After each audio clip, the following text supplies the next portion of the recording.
నీ పరిచయం నాలోని 9th చాప్టర్. మరో వారం మొదలైంది. ఆఫీస్లో సర్వసాధారణ రద్దీ ఉంది. కానీ మాధవి మనసులో మాత్రం ప్రశాంతత లేదు. సిమ్రన్ వెళ్ళిపోయినప్పటికీ ఆమె మాటలు, ఆమె చూపులు ఇంకా మాధవి మనసుని కలవరపెడుతున్నాయి. ఆ రోజు ఉదయం అర్జున్ టీమ్ మీటింగ్లో ఒక కొత్త ప్రకటన చేశాడు. మన కంపెనీకి కొత్త కన్సల్టెంట్ జాయిన్ అవుతున్నారు. ఆమె మన ప్రాజెక్టుకు మార్గదర్శకురాలుగా ఉంటారు, మిస్ సిమ్రన్ అరోరా. గది ఒక్కసారిగా మౌనమైంది. మాధవి గుండె వేగంగా కొట్టుకుంటుంది. సిమ్రనా? మళ్ళీ ఆమెనా?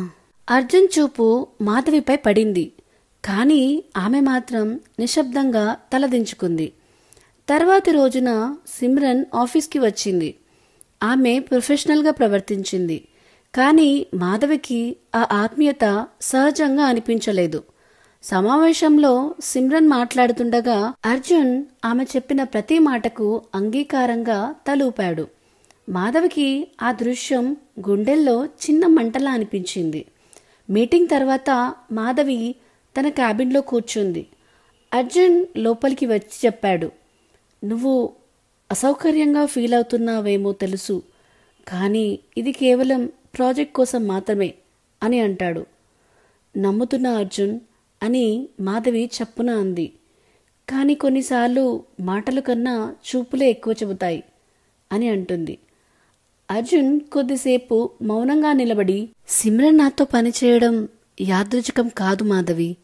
ఆమె ప్రొఫెషనల్గా నిజంగా అద్భుతం. మన ప్రాజెక్ట్కి అది అవసరం. మాధవి మనసులో అది అవసరం, నేను కాదు అని అనుకుంది. ఆ రోజు రాత్రి ఆమె వర్షంలో నడుస్తూ ఆలోచించింది. నేను ఇంత సులభంగా ఇన్సెక్యూర్ అవుతున్నానా, లేక నిజంగా ఏదైనా ఉందా అని. మరో రోజు సాయంత్రం అర్జున్ అండ్ సిమ్రన్ కేఫ్ వద్ద కూర్చొని ప్రాజెక్ట్ డిస్కషన్ చేస్తున్నారు. మాధవి అక్కడి నుంచి వెళ్తూ వారిని చూసింది. వారు నవ్వుకుంటున్నారు. ఆ నవ్వు మాధవికి గుండెల్లో ఏదో పగిలినట్టయింది. ఆమె వెంటనే దూరంగా నడిచి వెళ్ళిపోయింది. కానీ అర్జున్ గమనించాడు ఆమె వెళ్ళిపోవడం. వెంటనే సిమ్రన్ వైపు చూశాడు. ఇంకా ఆమెకు మన మధ్య అనుమానం ఉంది అర్జున్ అన్నాడు. సిమ్రన్ చిరునవ్వుతో ఉంది, అది సహజం. ప్రేమించే వాళ్లకు భయం ఉంటుంది, కోల్పోతామేమోనని. కానీ నేను మాధవిని కోల్పోవడం ఇష్టం లేదు అని అర్జున్ నిశ్శబ్దంగా అన్నాడు. సిమ్రన్ తలదించుకుంది. అర్జున్, నువ్వెప్పుడు నిజాయితీగా ప్రేమించేవాడివి. అందుకే నేను వెనక్కి వెళ్ళాను. ఇప్పుడు కూడా నేను దూరంగానే ఉంటాను. కానీ నీ సంతోషం నీతో ఉండాలని కోరుకుంటున్నాను అంతా చెప్పి సిమ్రన్ నిశ్శబ్దంగా వెళ్ళిపోయింది. అర్జున్ కిటికీ వైపు చూస్తూ నిట్టూర్చాడు. గతం తిరిగి వస్తే మనసు పరీక్షకు గురవుతుంది, కానీ నేను ఈసారి దాన్ని కోల్పోను అని అనుకున్నాడు. ఆ రాత్రి మాధవికి అర్జున్ నుంచి మెసేజ్ వచ్చింది. Tomorrow 7 PM, the place where we met first, need to talk అని. మాధవి ఆ మెసేజ్ చదివి మనసులో తడి చిరునవ్వు చిందించింది.